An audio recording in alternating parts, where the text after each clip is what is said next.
Hello and welcome to this edition of How's That? What a Sunday night it was. Good morning, Vijay. I hope you had a good night's rest. Oh, really? I kept on reflecting on those two matches, and like you said, yes, a super cricket, super Sunday.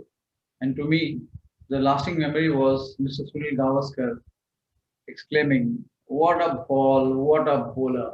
when Bumrah got KL Rahul. There's so much action, Vijay, in those two games. Plenty of batsmanship we got to see, some terrific tactics, and then there was great bowling, of course. But then all we remember is perhaps what happened in the super overs. There were six of them in the two games. No one would have imagined that Kings 11 Punjab would play with victory and defeat in the span of a few minutes, win a match, and then go on close to losing it, and then snatching victory one more time. It was a great escape for Kings 11 Punjab. Absolutely, and like you said, yes, I mean some fabulous batting, bowling of top class because the fast bowlers were bowling quick, and what awesome fielding! We saw some fantastic acrobatics on the field. In the good old days, this was something unheard of, but now it's become a part of the routine. You know, every game you get to see these fantastic fielding acts, and to me, I think, yeah, like you said, you win a match in two balls, you snatch it back in the next two balls. Oh my God, it was I mean such action. It's a challenge, Raja Raman, to remember and discuss all that in the show. No doubt about that, Vijay. Everyone will be challenged to remember every bit of the 86 overs that were bowled last night. It was good. It is always going to be a challenge to try and recollect everything from those two games. But I don't think people are going to forget Mayank Agarwal's effort on the boundary line to save a six. Leapt backwards and pushed the ball in, and perhaps saved 4 runs that were very critical for Kings 11 Punjab in that second super over against Mumbai Indians. Absolutely, and this is what the difference between the modern cricketer and the cricketers we saw in our times, where they would at times allow the ball to pass and applaud, which was considered in best thing in the spirit of the game. You're applauding the opponent, but today's cricketer is an acrobat. He's an athlete, Superman on the field. Like this was a Superman act by Mayank Agarwal, and incredible. And then he literally, I think he saved the game with that one, with that fabulous save. Well, there was a similar effort by Nathan Coulter-Nile that would have made a goalkeeper proud when Deepak Hooda flicked a ball and he saved 3 runs for his team with a diving effort. So we got to see some outstanding fielding. Of course, we have seen some ordinary fielding as well, people dropping sitters. But these two saves, I think both of them will stick in the mind for a long time. But talking about Mayank Agarwal, Vijay, he was one relieved man yesterday, scoring the winning runs for Kings 11 Punjab. The whole process of Punjab losing a number of games that were within its grasp started with Mayank Agarwal playing a very lavish shot to the man on the cover fence and getting caught in Sharjah when he could have won the match with just a single. That was, I think, a lesson he learned, which reflected yesterday. If you see the winning strokes from him, were proper cricket shots, an impeccable cover drive. He placed the ball so beautifully, and then again he got a full toss, but this time he didn't get out. He placed the ball to the other side of the field, a non-drive. But Agarwal, I think, has been a revelation for many, especially for those who may have not have followed his exploits in domestic cricket, who may have missed out his exploits in Test cricket.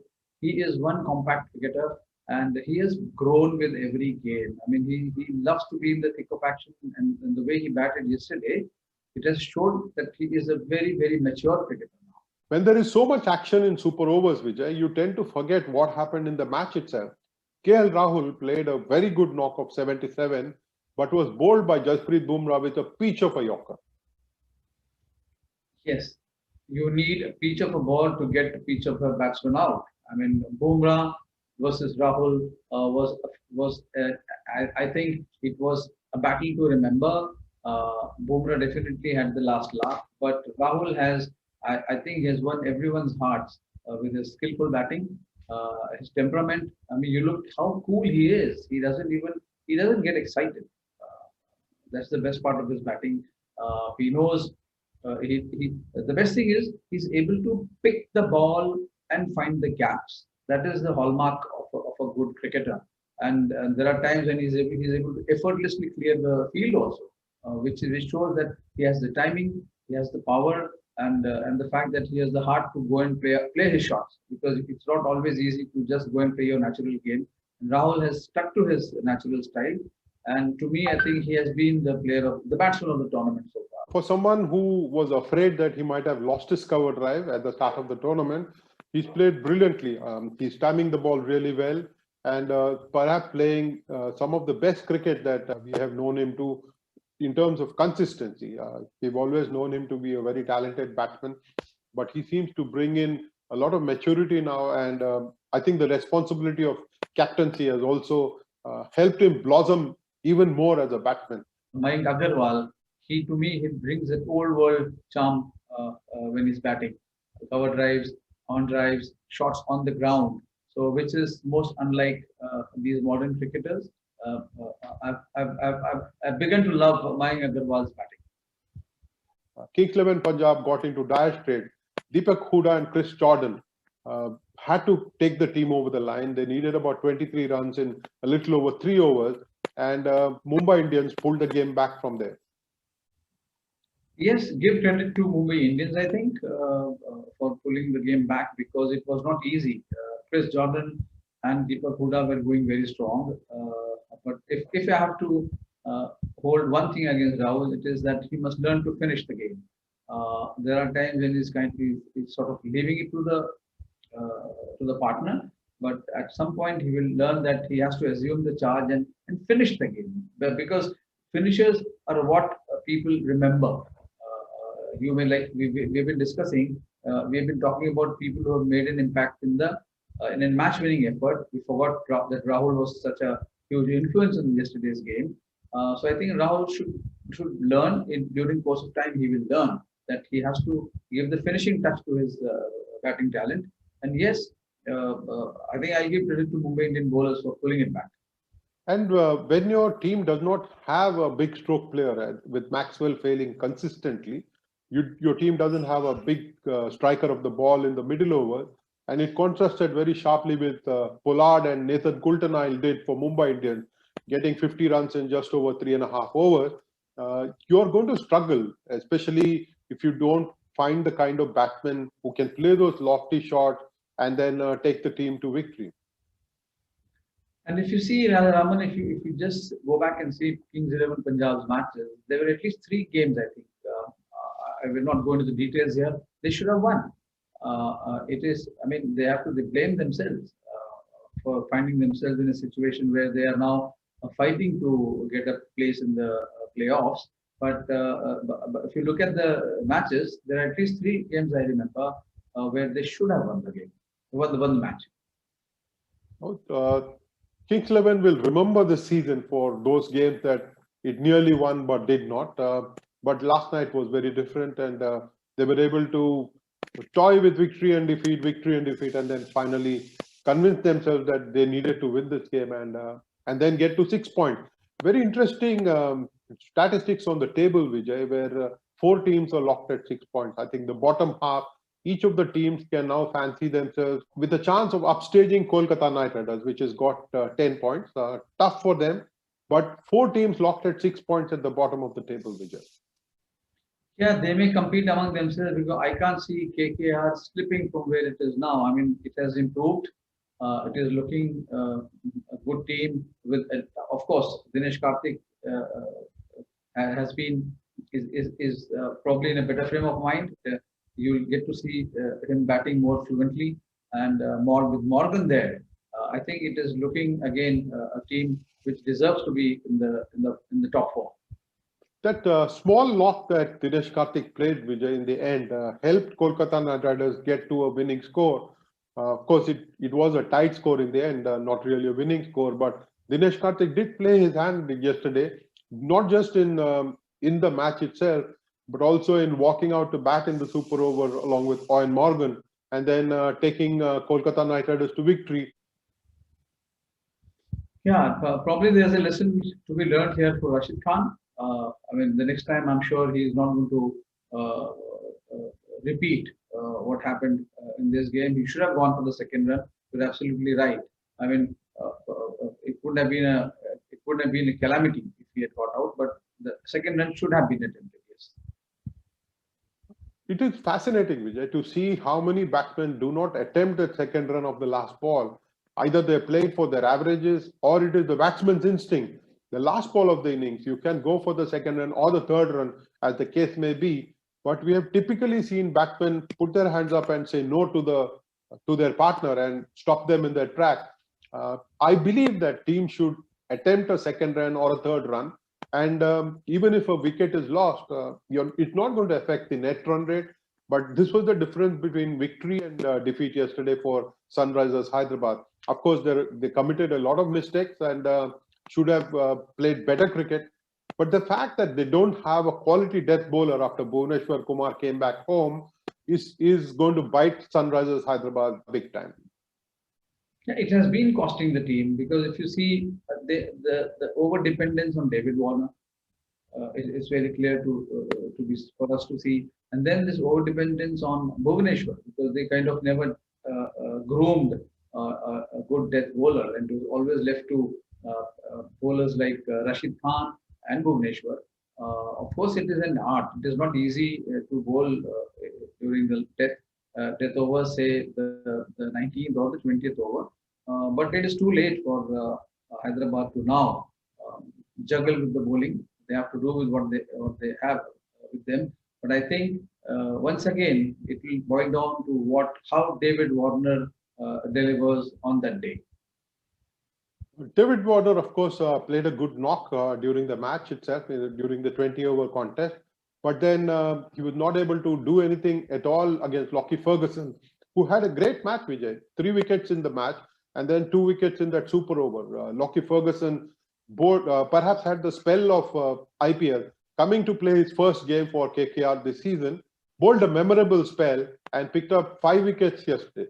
It never looked like he was playing his first match of this tournament. I mean, he looked very well-oiled machine, the way he approached and the way he bowled. And the best thing is, Rajaraman, if you see, he doesn't celebrate. I mean, he just he does this and he doesn't go overboard, running all over the place as if he has done a job. He was supposed to do this job of taking a wicket. And that is the best thing I like. His reaction, very measured celebration after getting the batsman out. It shows that his confidence and also the fact that he's just doing a job. I mean, he's supposed to take wickets and he's taken a wicket. So Ferguson, I think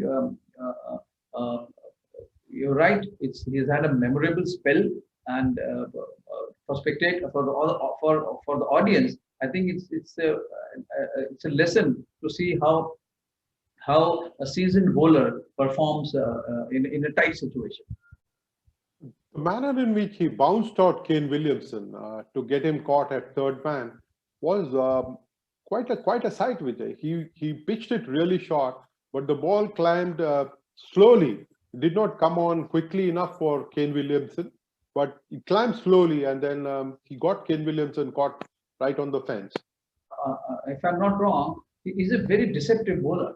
I mean, he can the ball really hastens off the pitch. He doesn't seem to give the impression that he's putting a lot of effort into the ball, but it does catch the batsman by surprise. So this deception is probably his quality. This is the right time, Vijay, to take on a question from Mr. Noshir Mistry. a member of the North Stand Gang Mumbai. He's played 24 years of Kanga League. Can you imagine someone like him being very attracted to the modern cricket and asking us this question? I am Naushad Mistry and a proud member of NSG Gang. My question to you is, why do fast bowlers persist on bowling short pitch deliveries on the slow UAE wickets, and why do bowling coaches not take any corrective action since these deliveries cost a lot of runs? I would really like to know your views on this.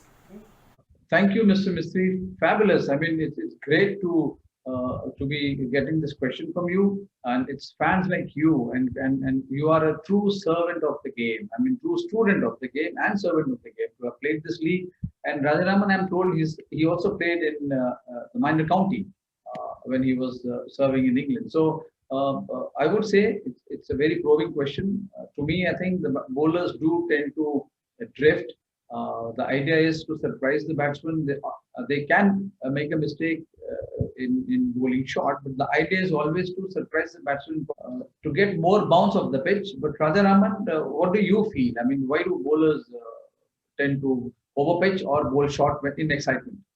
Before I take on Mr. Mistry's question, I must say it is an absolute privilege to have someone like him, someone who's played 24 years of Kanga League and cricket in the minor counties.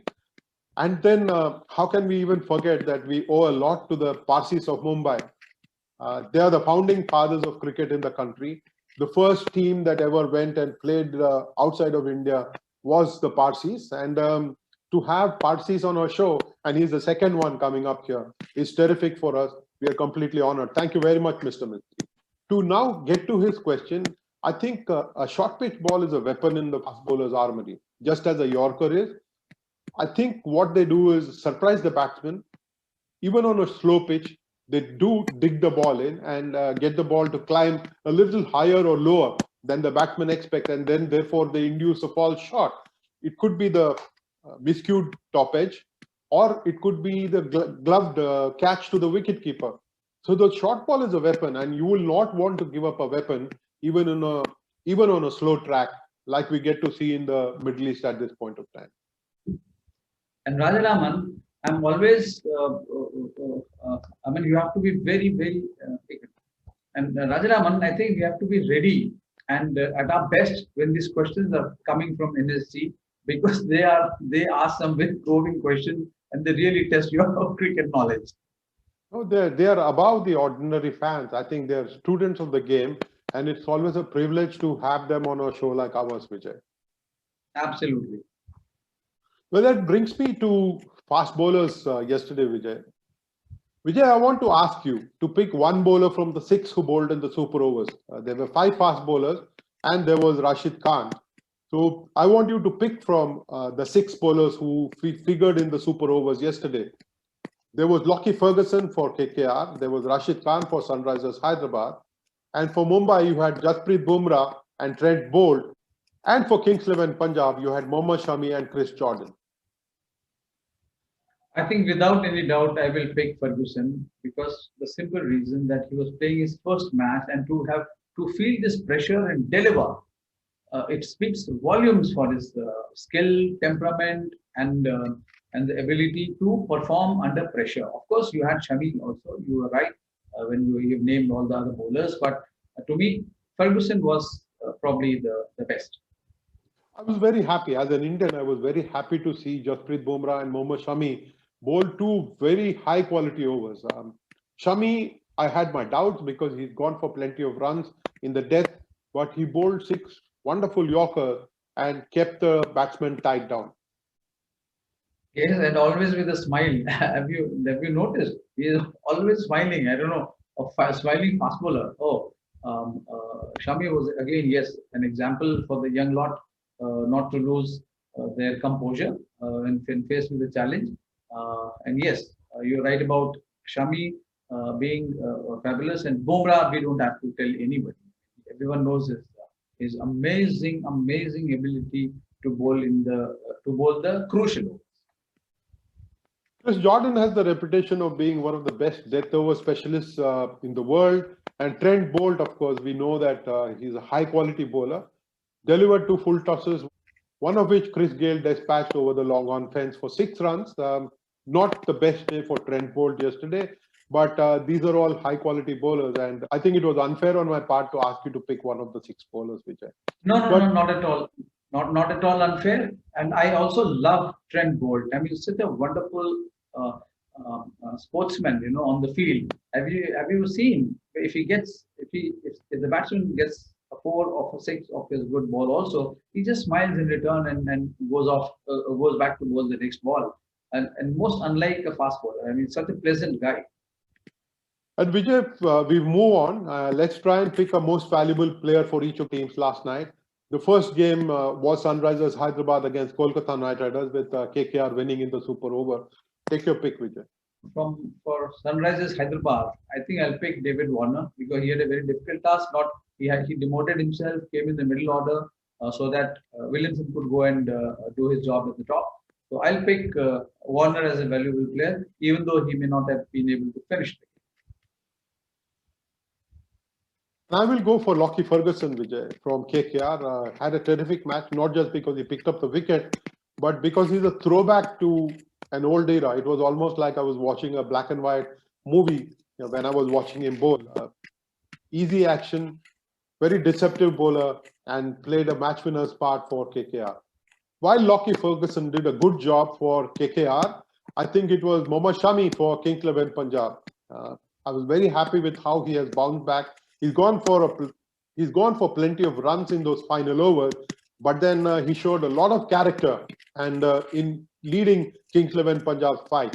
Of course, they leaked a few runs in the end, but then in the super over, I think Shami stood head and shoulders above every other bowler.